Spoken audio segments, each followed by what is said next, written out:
Imagine you're in a Siberian prison being held on charges of treason. You've been sentenced to 25 years. Then, one day, to the outside world, you disappear off the radar.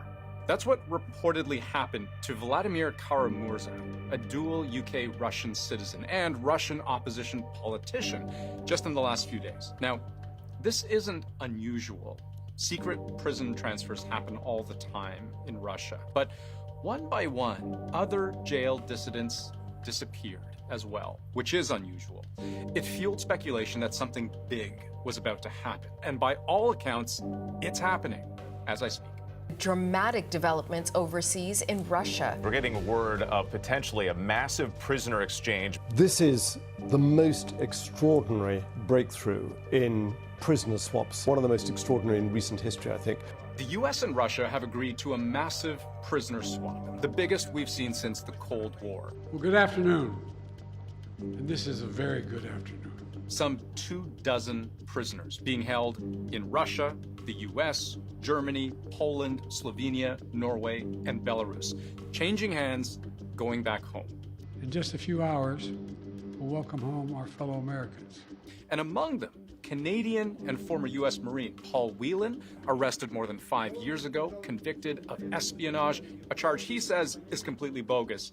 And Wall Street Journal reporter Evan Gershkovich, sentenced to 16 years for spying, charges he and his employer also rejected.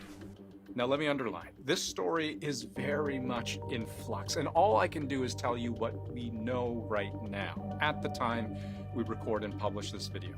So let's get to it, starting with one plane we've all been watching. I should be clear, the swap doesn't necessarily happen all at once, but reporters worldwide have been tracking at least one plane, Special Flight Detachment Russia 939. Reportedly the same plane used to swap U.S. basketball player Brittany Griner a year and a half ago. It just landed in Ankara, Turkey, where we expect some or all of the swaps to take place. Here's what we saw. This video from Reuters showing the plane that landed from Russia pulling up beside another plane.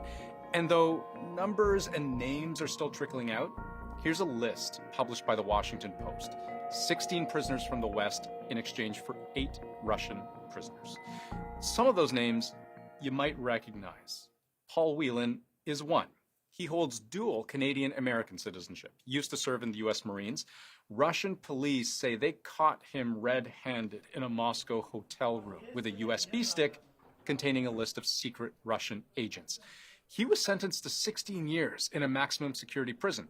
But Whelan says it was all a setup, a sting operation where he was given the USB drive by someone else, thinking it only contained holiday photos. He denies being a spy. He's among those reportedly released. Evan Gershkovich, another high-profile case, a reporter with the Wall Street Journal. He was on a reporting trip to the Ural Mountains, but accused by Russian authorities of spying for the CIA about a company that manufactures tanks. He was sentenced to 16 years, but Gershkovich says the charges were completely fabricated. He's now free as well. Can't imagine their joy right now. They're home. And there are others, Russian opposition politicians sentenced on charges ranging from treason to extremism, often for speaking out publicly against the Kremlin. They stood up for democracy and human rights. Their own leaders threw them in prison.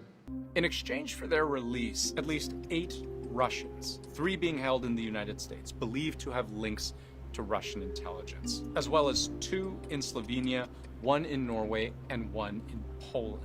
But perhaps the most well-known, Vadim Krasikov, known as the bicycle assassin, and identified by German officials as a colonel in Russia's Federal Security Service, serving a life sentence in Germany for the 2019 murder of a former Chechen rebel commander who fought Russian troops.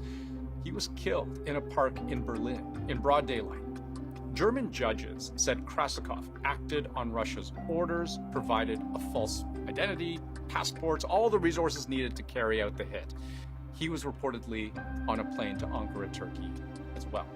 I'll underline again, many of the mechanics of the swap are shrouded in secrecy and happening in real time, so things are subject to change. But Both sides will frame this as a big win. In many cases, the prisoners being released have been behind bars for years. They will have much to tell their respective governments and their families when they arrive home.